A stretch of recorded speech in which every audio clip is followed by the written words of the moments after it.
আজকে আবার চলে যাচ্ছি বের হয়ে হসপিটালে। আমার মেয়ে আলহামদুলিল্লাহ অনেক অনেক সুস্থ আছে, এখন ভালো আছে। তবে যাচ্ছি আমার কিছু ওষুধ নেওয়ার জন্য।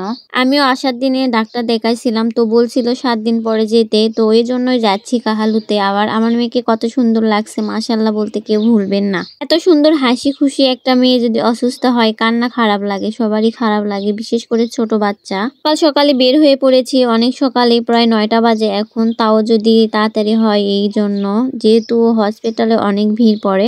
দেখতে দেখতে 5 ফিট চলে যাচ্ছি। এরপরে দেখি এখানে 3টা লোক হয়েছিল, আমরা 2 জন দিয়ে 5 জন মিল হয়ে গেছে। আমি আর আমার মা যাচ্ছি।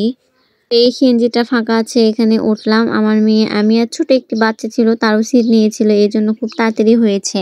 আমার মেয়ে যেই শুনছে আবার হসপিটালে যাব, বলতেছে আম্মু কাকে আবার ইনজেকশন করে দিবা, তার কত ধরনের প্রশ্ন। তো বললাম আম্মু আমি আমার ওষুধ নেব। কত হাসি খুশি মেয়ে একটা, কত সুন্দর করে হাসতেছে, সোনা মাটা আমার, দেখে মন জুড়ে যায়। দেখতে দেখতে এই তো চলে যাচ্ছি কোথায় বলেন তো, রাজরানী পার অ্যান্ড রেস্টুরেন্ট। এটা হলো কাহালু 5 পীর আর কি মাঝামাঝি একটা রাস্তা। এখানে আমার নানির বাড়ি, এই তো কচুয়া গ্রাম, এখান থেকে পার্কটা বেশি দূরে নাই। তারপরে হঠাৎ করে দেখি ট্রেন আসতেছে, তারপর কাহালুতে এসে নেমে এখান থেকে একটা অটোতে উঠেছি। এখান থেকে 5 টাকা ভাড়া লাগে, বেশি ভাড়া না। এখানে একটু রাস্তাটা খারাপ, তারপরে রাস্তা ভালোই আছে। এই তো চলে এসেছি হসপিটালে। এসে যে এই অবস্থা দেখবো কখনোই ভাবিনি, কল্পনার বাহিরে ছিল। এতগুলো একটা লাইন, এত বড় লাইন দেখে তো আমার মাথায় ঘুরে গিয়েছে। কতগুলো লাইন দিয়ে কার উপরে উঠতেছে ঠিক নাই।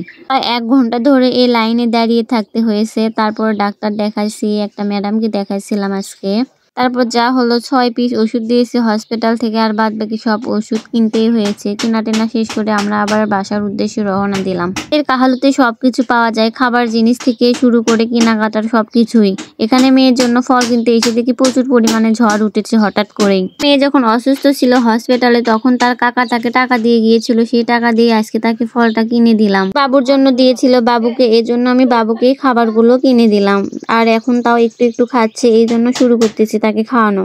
এটাকে প্রচুর পরিমাণে খাওয়াতে হবে, তাছাড়া সুস্থ হবে না। যেহেতু অনেক দুর্বল হয়ে গেছে, অনেক পুষ্টির খাবার দরকার, এই জন্য চেষ্টা করতেছি তাকে সবকিছু পুষ্টিকর খাবার খাওয়ানোর জন্য। ভিডিও করে দেওয়ার জন্য কেউ নেই, আমি একাই মোবাইল ধরে ধরে ভিডিও করতেছি, এই জন্য ভিডিওর কোয়ালিটি বা ভিডিও তেমন একটি ভালো হয়নি। মেয়ের খাবার কিনে আমরা সিএনজিতে বসে পড়লাম, বাড়িতে চলে আসবো। এইদিকে আকাশের অবস্থা খুব খারাপ, না জানি ঝড় আসবে না বৃষ্টি আসবে। আমার মেয়ে তো তাও সুস্থ হলো, জানি না আমি পুরোপুরি ভাবে কবে সুস্থ হব। আমার জন্য সবাই একটু দোয়া করবেন যাতে আমিও সুস্থ হতে পারি। দেখতে আজকে থেকে তো আবার এসএসসি পরীক্ষা শুরু হয়েছে। এই তো পুরো রাস্তায় জাম, গাড়ি গাড়ি রেখে দিয়েছে, যেহেতু পরীক্ষার্থীরা পরীক্ষা দিতে গিয়েছে। সবার জন্য দোয়া করি, সবাই যেন ভালোভাবে পরীক্ষা দিতে পারে। এর মা বাবা ভাই বোন অনেকে এসেছে, এসে বাইরে দাঁড়িয়ে আছে। কেউ কেউ আবার গাড়ি ভাড়া করে নিয়ে এসেছে, তারাও বাইরে দাঁড়িয়ে আছে। আর শিক্ষার্থীরা ওখানে পরীক্ষা দিচ্ছে। কাহালু মাদ্রাসার সামনে আর কি পার হয়ে চলে আসলাম। আর আমার মেয়ে তো ঘুমাচ্ছিল, এখন উঠেছে। এবং বাতাস, এত পরিমাণে বাতাস হচ্ছে। আবহাওয়া আবার হঠাৎ করে স্বাভাবিক হলো, অল্প একটু কমে গেল। দেখতে দেখতে আমরা 5 ফিট চলে এসেছি। এই তো এটাই আমাদের 5 ফিট। দেখেন স্টেশন আছে, স্টেশন থাকা সত্ত্বেও তেমন ট্রেনে চড়াই হয় না। ওখান থেকে আবার গাড়ি চড়ে চলে আসতেছি বাসার উদ্দেশ্যে। তো আমার স্কুল, দীর্ঘ 10টি বছর এই স্কুলে লেখাপড়া করেছি। এখন আমার ভাই বোনেরা এই স্কুলে লেখাপড়া করে। এখন অনেক উন্নতি হয়েছে, আগে এরকম ঘেরাও করা ছিল না, বা এইরকম ছিল না, ফাঁকা ছিল।